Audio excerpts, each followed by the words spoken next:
नमस्कार दोस्तों, जय जोहार। मैं कौशल तिवारी और बिहनिया संजय में आपका स्वागत है। छत्तीसगढ़ की सरकार क्या सचमुच उद्योगपतियों की सरकार है? क्या विष्णुदेव साय को इसलिए बिठाया गया है ताकि उद्योगपतियों का और खदानों के दोहन में जो बाधा बनेंगे, आदिवासी, खासकर आदिवासी क्षेत्रों में ज्यादा खदान है, वहां विष्णुदेव साय चट्टान की तरह आदिवासियों के खिलाफ खड़े हो जाएंगे? ये बड़ा सवाल है और इस सवाल को लेकर कितने ही मामले सामने आए हैं। बस्तर में किस तरीके से अडानी के खदान क्षेत्र को लेकर आदिवासी विरोध कर रहे हैं, तो अडानी अभी तक काम शुरू नहीं कर पाए।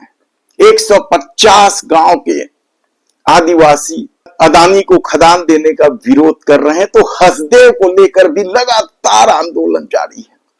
वहां भी सीधे अडानी को यह खदान नहीं दी गई है, बल्कि राजस्थान बिजली बोर्ड और महाराष्ट्र बिजली बोर्ड के माध्यम से अडानी यहां पेड़ों की कटाई कर रहा है कोयला निकालने के लिए। और इसे लेकर एनजीटी ने अब तो साफ कह दिया है, क्योंकि मामला सुप्रीम कोर्ट में चल रहा है, इसलिए वह इस मामले को कुछ नहीं करेंगे। पिछले ही दिनों एनजीटी का ये अजीब सा फैसला आया है, कहा जाए तो गलत नहीं होगा।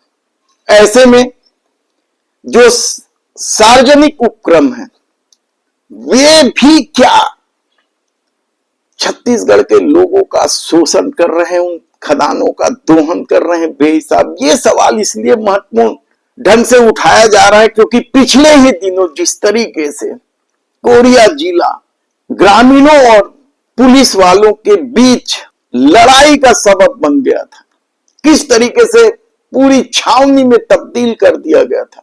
और ये पूरा मामला है एसीसीएल का, साउथ ईस्टर्न कोल लिमिटेड। उसका कोरिया जिले में खदान है, वो लगातार खुदाई कर रहा है, लेकिन जिनकी जमीन ली गई है उन्हें मुआवजा ही नहीं दिया जा रहा है, उन्हें नौकरी पर ही नहीं रखा जा रहा है। नियम है, कानून बना हुआ है, उसके बाद भी वह जब खनन करेगी तो स्वाभाविक रूप से अपनी जमीन जाते देख और कुछ नहीं मिलने पर गांव वाले तो विरोध करेंगे ही। और ऐसा ही मामला पिछले दिनों सामने आया।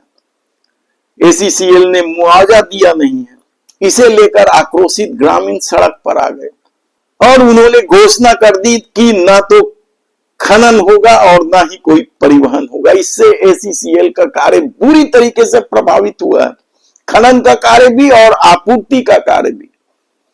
गाड़ियों की लंबी कतारें हैं। आनंद फानंद में पुलिस ने विरोध करने वाले 12 आंदोलनकारियों को गिरफ्तार कर लिया और जैसे ही गिरफ्तारी की खबर लगी, लोग सड़कों पर उतर आए, पत्थर बरसाने लगे। पत्थर बरसाने की घटना ज्यादातर कश्मीर में ही बताई जाती थी, लेकिन जब अपने में लोग आते हैं तो किस तरीके से विरोध बड़ा हो जाता है, इसका उदाहरण है। लोग पत्थर बरसाने लगे और एक डंपर जो कोयले से लदा हुआ था वह निकलने की कोशिश करने लगा, तो ग्रामीणों ने ड्राइवर की न केवल जमकर पिटाई कर दी बल्कि तोड़फोड़ भी की, जिसकी वजह से वहां बेहद तनाव की स्थिति निर्मित हो गई और आनंद फानंद में पुलिस बुलाकर पूरे क्षेत्र को छावनी में तब्दील कर दिया गया। पांडवपारा में कोयला ढुलाई बुरी तरीके से प्रभावित हो चुकी है। सोरगा मार्ग, ये मार्ग जो है वो सोरगा मार्ग कहलाता है, जहां उत्पादन व आपूर्ति बुरी तरीके से प्रभावित है।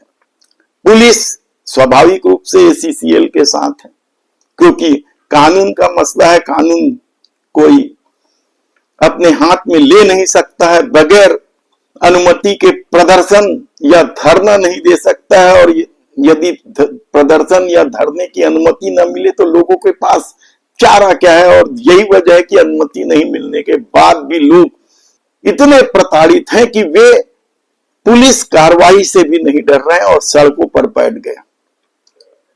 हालांकि पुलिस की मौजूदगी में ग्रामीणों को खदेड़ दिया गया है, लेकिन तनाव बना हुआ है। देखना है कि आने वाले दिनों में जिस तरीके से सरकार का रवैया है संसाधनों को लेकर, आने वाले दिनों में क्या छत्तीसगढ़ में फिर किसी क्षेत्र में बवाल मचेगा, देखना होगा।